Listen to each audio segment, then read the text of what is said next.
Welcome to phase one, weight loss and conditioning. We have a fantastic cardio workout for you. We're going to run through all the exercises and demonstrate them, and then we'll talk about the outline and the timing of everything. Starting at the top left corner, we have air squats. Good. Feet are shoulder width apart, toes are turned out 30 degrees. You're going to go down to where the hip crease goes below your knees, and you're looking 5 feet in front of you on the ground. Perfect. Next are pulse squats. Almost everything in the form is exactly the same. You're just going to only do the middle rep range. Good, right there. So just halfway up, and that's all you're going, and then you're coming back down. Perfect, and that's the pulse.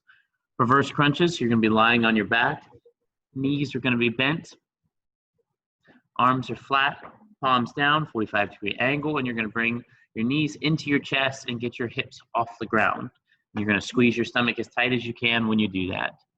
Good. And then we're going to transition right from that into a sit-up. So you can be in the exact same position now. Your feet are anchored in tight. If you can, your fingers are interlocked behind your head. That's the more challenging version. If not, you're using the arms to swing. And you can always start with them behind your head and then transition to them swinging as you need. Next are push-ups. Hands and feet are about shoulder width apart. You're going to go down to where your arms make a 90-degree angle and then come back up. Notice she's pivoting off her feet and keeping her torso nice and neutral as she does so. And then we'll transition into a cobra push-up. Good, and that's where the hips are allowed to stay on the ground. So this is a little bit easier, modified version of a push-up. That's why it's done right after. So this should help you get a few more reps out of that. But everything else stays the same. Still trying to lock the arms out at the top. Good. And then you'll move on to 2 stop sign runs. Now, obviously, if you're doing this at home, you probably do not have a stop sign that's a quarter-mile away to run. So you've got some options. You could go for a quick jog. You could do some high knees. Good, and that's a good low impact version. You could do just 1 foot at a time, or if the knees and everything feel pretty good, you could do it fast pace. Good, you can do jumping jacks. Good, you can do skaters. Good. Perfect, so anywhere it says 2 stop sign runs on there, instead of doing that, what you're gonna do is 40 seconds of a cardio movement. Any of those cardio movements are just fine. Jogging in place, high knees, jumping jacks, ice skaters, anything of that sort is just fine, and it's for 40 seconds. So you would run through all those exercises we just demonstrated for 20 seconds. You would get to the cardio movement of your choice for 40 seconds. You could also just use a piece of cardio equipment if you have that option at home. If you have an elliptical or a bike or a rower, you could do that for 40 seconds. So you go through all of those 2 times, and then you would take a break. And then you'd move to this second section that we're going to demonstrate, starting with alternating lunges. Good. Making sure the front foot stays nice and flat, especially through the heel, trying to go fairly straight down with that, having a vertical torso. And if you can, you're doing a light touch on the knee, and we're alternating one leg and then the other. It's okay. Next, alternating side lunges. Very similarly, now you're going out to the side instead. Again, that front foot that has most of your weight is nice and flat, and the heel is down. And this one, you're going to lean your hip out as you go down and still keep the knee over top of the toes. Next, you'll be on your back for leg raises.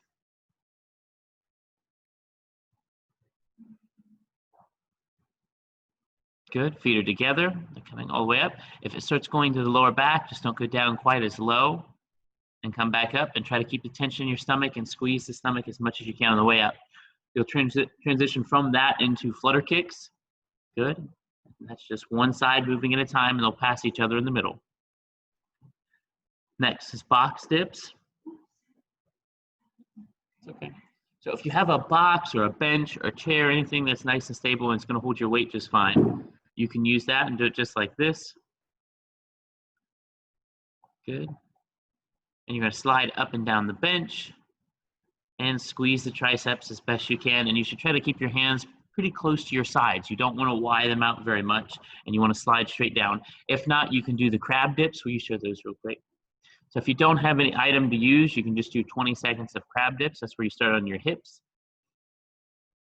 Good, and you're gonna straighten your body out by straightening the arms. Good, just like that, and raise your hips off the ground. As long as you can get your hips off the ground, then that counts as a rep. You go back down, touch, perfect. And you should feel that in the back of the arms just the same. Perfect. And then the 2 stop sign runs is your cardio movement for 40 seconds. So again, you would run through this second half 2 times through, and then you would do that 40-second cardio movement at the end of each, and then take a break. And then finally, you'd move on to this third section here, starting with squat jumps. The same stance we've had for the regular squat.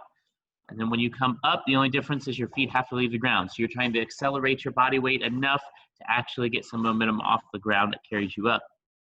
Next are burpees. Good. So you're going down, you're going to jump into your plank, push up, you're going to jump out of your plank, and then jump up. Perfect. If you can't do that, going down and up one leg at a time is a good low impact version.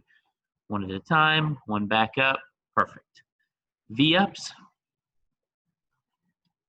They're good for you though. Good. Your body is stretched out like a pencil, and you're coming to meet in the middle. Don't make your lower body do all the work. Try to get your shoulders off the ground. Perfect.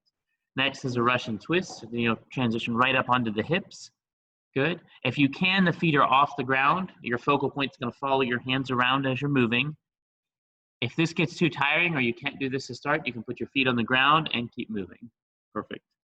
Next are pike push-ups. Similar to your normal push-up, only you're going to have your hips piked up. Good, just like that. And she's still going to aim for her head to go towards her hands. Good. Go towards your hands. Perfect. You'll feel this a little bit more in the shoulders. That's a good one. Good. And then the high plank. This just means you're in a plank position with the arms locked out, straight through the back, not the belly, and feet are shoulder width apart, into the low plank, which just means we're transitioning down onto the forearms. You notice the elbow stays directly underneath the shoulder. Perfect. And then the 2 stops and runs, so that's your cardio movement for 40 seconds.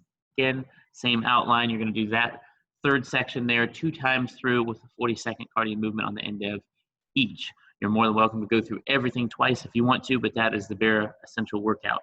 Let us know if you have any questions. Ending pose.